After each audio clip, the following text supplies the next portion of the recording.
જય સિયારામ, જય દ્વારકાધીશ, જય સનાતન ધર્મ. મિત્રો, આજે આપણે સુરત સ્થિત વૈજનાથ ઓવારો કહેવાય અને ત્યાં પૂજ્ય બટુકરામ બાપુનો આશ્રમ, અને આ આશ્રમની અંદર પૂજ્ય બાપુએ આજથી આશરે 60 વર્ષ પહેલાં બટુકરામ બાપુએ જે ધૂણો ચેતન કર્યો હતો, અને બાપુનું સમાધિ મંદિર પણ આ જગ્યાએ છે. અને આ જગ્યાની જો તમને પ્રોપર વાત કરું તો અમે ખૂબ જ્યારે નાના હતા, અમારા બાળપણની અંદર, ત્યારે પૂજ્ય બાપુ પાસે અમે અવારનવાર આવતા. અને ત્યારબાદ આ જગ્યાનું વાતાવરણ તો આમ આપણને એવું લાગતું કે ગંગાનો કિનારો હોય, પણ પાસ્ટમાં એક વખત પાણી આવ્યું ત્યારે પછી આ જે આપણે દિવાલ કહેવાય ને તે પાળો બાંધી લીધેલો છે, જેથી કરીને આશ્રમની આખી જગ્યાનો પેલો ટકાવ થઈ ગયો. નકર કુદરતી સૌંદર્યની અંદર આ વાતાવરણ હતું, તાપી મૈયાના ખોળે, અને ખૂબ મજા આવે એવું હતું. પણ ચાલો, પૂજ્ય બાપુના દીકરા શશીદાસ બાપુ સાથે પણ બાપુની યાદ આપણે તાજી કરીએ અને આ જગ્યાના મહત્વ વિશે આપણે થોડી વાત કરીએ. શશી બાપુ, જય સનાતન ધર્મ. બાપુ, અમારી ચેનલનો મુખ્ય ઉદ્દેશ એ છે કે આપણે હિન્દુ ધર્મના જે મંદિરો છે, જે આશ્રમો છે, જે જગ્યાઓ છે, એને અમે હાઇલાઇટ કરતા હોઈએ છીએ. તો આપણે આશરે આ જગ્યાનું મહત્વ શું છે એ અમારા દર્શક મિત્રોને જણાવો, અને આ ચેતન ધૂણો આપણે બાપુએ કેટલા સમય પહેલાં આશરે કરેલો તેના વિશે અમને થોડી માહિતી આપો. આ અમારા બટુકરામ બાપુ અમારા બાપુજી છે, એમના દીકરા અમે શશીદાસ બાપુ છીએ. વારસાગતમાં અમે ગાદી સંભાળી છે. આ ધૂણો 50 થી 60 વર્ષ સુધી ચાલુ છે. અન્નક્ષેત્ર દાસારામ અન્નક્ષેત્ર અમારા બાપુજી બટુકરામ બાપુ ચલાવી રહ્યા 50-60 વર્ષથી. સાધુ સંતો કોઈ પણ આવે અહીંયા ભૂખ્યાને ભોજન મળે છે.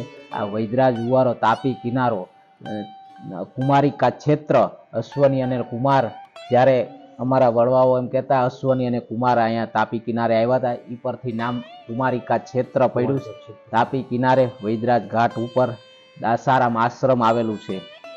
આની મેન જગ્યા કેશોદ પાસે, બાલાગામ પાસે. અમારા સમાજમાં, સગર સમાજમાં દાસારામ બાપા જળ સમાધિ લીધી છે. એના નામનું અમારા બટુકરામ બાપુએ અન્નક્ષેત્ર ચાલુ કર્યું 50-60 વર્ષથી. તો જેમ પૂજ્ય શશી બાપુએ વાત કરી તેમ ખાસ કરીને સગર સમાજના આસ્થાનું કેન્દ્ર આ ગણાય. માત્ર સગર સમાજ જ નહીં, પણ 18 વરણ પૂજ્ય બાપુને તો માનતા હોય, અને દાસારામ બાપુને પણ 18 વરણ માનતા હોય. કારણ કે સૌરાષ્ટ્રની ધરાના ખૂબ જ મોંઘા મૂલું રતન એટલે આપણા દાસારામ બાપુ, જે સોરઠી સાહિત્યની અંદર એમ કહેવાય કે દાસારામ બાપુની ખૂબ જૂની વાતો પણ થયેલી છે. અને ખરેખર આ વસ્તુ માનવ જીવનની અંદરથી થોડું થોડું ઉજાગર થતું જાય, પણ આવનારી પેઢી આનાથી વંચિત ના રહે એની માટેનો એક આ પ્રયાસ છે. કારણ કે આપણી ભૂમિ ઉપર જે સાધુ સંતો થયા છે, જે ભક્તો થયા છે, એ ભક્તો અને હકીકત એની જે પ્રણાલિકા છે તે જાણો તો તમને કંઈનું કંઈ એમાંથી શીખવા મળતું હોય છે. તો ચાલો, હવે આશ્રમના વિશેષ પાઠ વિશે આપણે બતાવશું. અને વૈજનાથ મહાદેવ કરીને શિવલિંગ પણ બહુ પ્રખ્યાત છે, અને સુરતની અંદર આ જગ્યા કહેવાય ને તો આમ ધાર્મિક સ્થળ રૂપે બહુ પ્રખ્યાત છે. અને બીજા નંબરમાં કે અહીંયા જો બ્રાહ્મણ દેવતાઓ અત્યારે પૂજા વિધિની બધી તૈયારી કરતા હોય છે, કે અહીંયા પિતૃ તર્પણ છે, અથવા તો કોઈ બી એવું મતલબ કાર્ય હોય, તર્પણ વિધિ હોય, તેવું બધું આશ્રમે થતું હોય છે તાપી મૈયાના સાનિધ્યમાં. તો ચાલો, આગળ બની રહેજો, ખૂબ મજા પડવાની છે. તો મળીએ પાછા ઉપરના મંદિર ઉપર.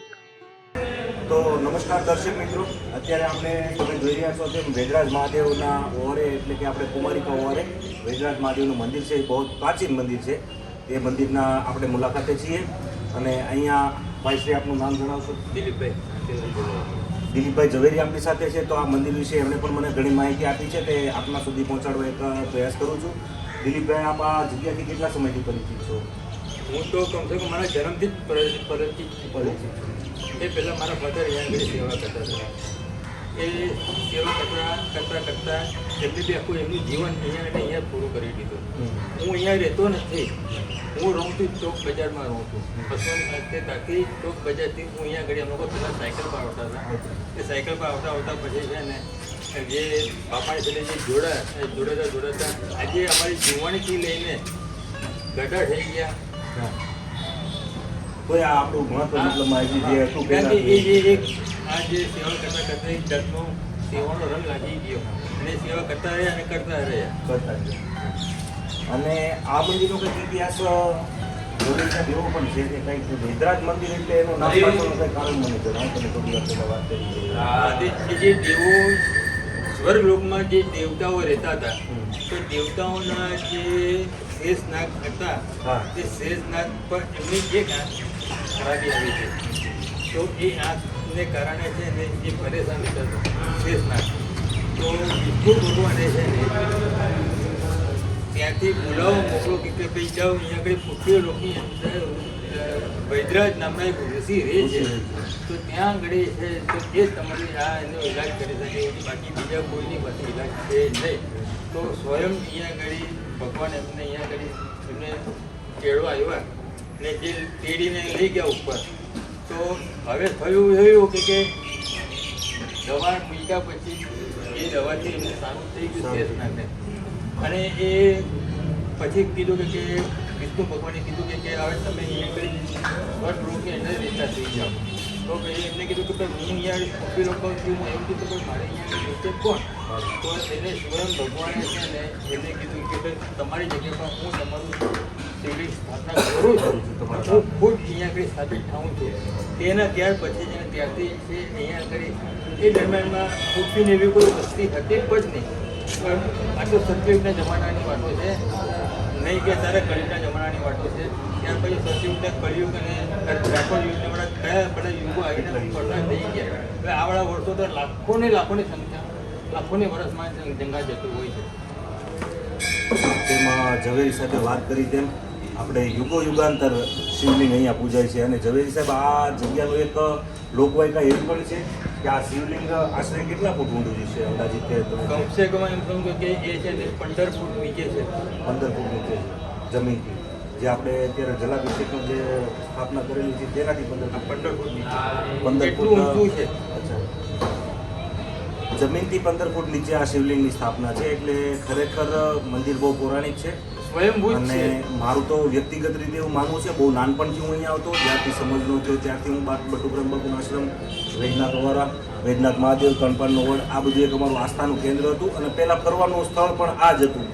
પહેલાં કોઈ પિકનિક સ્ટેશનો કે એવું કંઈ નહોતું, કોઈ આપણે મોલમાં જતા કે એવું કંઈ હતું નહીં. પહેલાં બધા મંદિરે લાવતા અને એ રીતે બધું અમારું બાળપણ ગયું. અને આ મંદિરમાં વિશેષ મહિમા એક એ પણ છે અને લોકોની શ્રદ્ધા એવી પણ છે કે વૈદ્યનાથ મહાદેવના મંદિરે આવીને કોઈ માથું ટેકાવે તો એના શરીરની આદિ વ્યાધિ ઉપાધિ એટલે કે કોઈ બીમારીનો નાશ થતો હોય છે. તો ચાલો દાદાના થોડા ભાવથી આપણે દર્શન કરીએ અને સૃષ્ટિનું કલ્યાણ થાય, ગાય માતાનું રક્ષણ થાય એવી આપણે પ્રાર્થના કરીએ. જય મહાદેવ. જય મહાદેવ. જય મહાદેવ.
શંભો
તો મિત્રો, હવે આજે આપણે દર્શન કર્યા ભગવાન વૈદ્યનાથ મહારાજના અને ખરેખર ખૂબ જ ધન્યતા અનુભવી.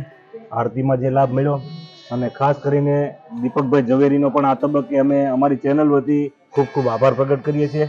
દીપકભાઈ, આપનો ખૂબ ખૂબ આભાર, કારણ કે તમારી જેવા સનાતનીઓ છે અને તમારી જેવા લોકોની મદદથી જ અમે આ કામ કરીએ છીએ અને અવિરત કરતા રહીએ એવા અમને આશીર્વાદ આપો અને સદૈવને માટે તમારા આશીર્વાદ અમારી ઉપર રહે. આશીર્વાદ દીપકભાઈના એ માટે લઉં છું કારણ કે દિલીપભાઈના એ માટે લઉં છું કે લગભગ 1970 થી તમે અહીંયા સેવામાં છો ને અવિરત. હા, 78 થી આમ તો મારો 60 માં જન્મ છે. હા, 78 માં મારા 18 વર્ષ પૂરા થાય છે અને ત્યારથી મેં જે શરૂઆત કરી દિલીપભાઈ 18 વર્ષના હતા ત્યારથી લઈને અત્યાર સુધી અહીંયા આ મંદિરમાં સેવા આપે છે, જે ખરેખર ખૂબ જ પ્રશંસનીય બાબત છે અને આપવી પણ જોઈએ. એને જોતા ગણતરી કરીએ 78 થી અત્યારના વર્ષ સુધીનું ગણતરી કરીએ તો 46 માં મારું વર્ષ અત્યારે ચાલે છે અહીંયા સેવા કરવામાં. 46 વર્ષથી કન્ટિન્યુ અહીંયા સેવા આપે છે અને ખાસ કરીને અમને પણ અહીંયા આ મંદિરમાં ખૂબ સારો એવો લાભ દીપકભાઈ દિલીપભાઈ વચ્ચે પહેલા મારા ફાધરે અહીંયા ઘડી આ હિસાબે સેવા કરી. તે ટાઈમે અહીંયા એવું કોઈ વસ્તીનું કોઈ પ્રમાણ હતું નહીં. એ ખાલી જંગલ વિસ્તાર જેવું જ હતું. પણ તો બી એ કન્ટિન્યુઅસ એમને 60 વર્ષ સુધી સેવા કરી. મારા કરતા બી વિશેષ સેવા કરી. એના કારણે હવે મારા ફાધરના સ્વભાવને કારણે અમારાથી કઈ વિરોધ થાય એવી પરિસ્થિતિ નથી. આજનો યુગ એવો છે કે આજે બાપ દીકરા એકબીજાને વિરોધમાં આવી જતા હોય વિરોધમાં છે. આવી જાય પણ એ પહેલાનો સમય એવો વિરોધ વાળો હતો નહીં. નહીં. બાપા કે તેમ પ્રમાણે આપણે કરવું પડતું હતું. અને આપણે કરતા કરતા એ જે સેવાનો રંગ લાગી ગયો લાગી એ રંગ એ સેવાના માધ્યમથી પછી છે ને અત્યાર સુધી જે કન્ટિન્યુ અમે લોકો સેવા કરતા રહ્યા. હા હા એમાં આમ લોકો જ્યાં કુંવારા હતા ત્યાંથી લગ્ન કર્યા, પત્નીને પત્તા છોકરા મોટા થયા, હા હા આજે દાદા બી બની ગયા, તો બી હા. એ સેવાને આપણી ચાલુ અવિરત ચાલુ છે. છે એમનું. કેમ કે મને જે સેવા કરવાની શક્તિ મને મળે છે અને જે અંદરથી પ્રેરણા થયા કરે કે એનાથી સેવા નથી છોડવી. નથી જીવનનો અંત નહીં આવે ત્યાં સુધી છે ને આપણે સેવા છોડી નથી. છોડવી નથી એમ તો એ માધ્યમને બી આપણે છે ને ધ્યાનમાં રાખીને આપણે સેવા ચાલુ રાખીએ તો ખરેખર બબ્બે પેઢીથી જેમને વારસો મળ્યો છે વૈદ્યનાથ મહાદેવની સેવા કરવાનો, તે મને તો ખરેખર એવું લાગે છે કે આ કોઈ ઈશ્વરની કૃપા હોય તો જ શક્ય છે. એટલે ખૂબ ખૂબ ધન્યવાદ દિલીપભાઈ આપનો. અને ફરી પાછા મળીશું, જીવતા રહીશું તો. ઓકે, અને ઓકે. આવી સનાતનની યાત્રા અમે કરતા રહીએ એવો અમને આશીર્વાદ આપો. હા. અને કાયમ માટે તમારું બ્લેસિંગ અમારી યારે રહે, બસ એવી શુભેચ્છા. Thank you. બસ તો દીપકભાઈના આશીર્વાદ સાથે આપણે આ વિડીયો એન્ડ તરફ લઈ જઈશું. અને જય મહાદેવ. સનાતન ધર્મનું રક્ષણ થાઓ, સૃષ્ટિનું કલ્યાણ થાઓ અને ગાયોનું રક્ષણ થાઓ. જય અમારી વૈદ્યરાજ. પહેલેથી જ ભગવાન પાસે માંગ છે. બસ જય મહાદેવ. જય વૈદ્યરાજ મહાદેવ કી જય જય. વૈદ્યરાજ મહાદેવ કી જય.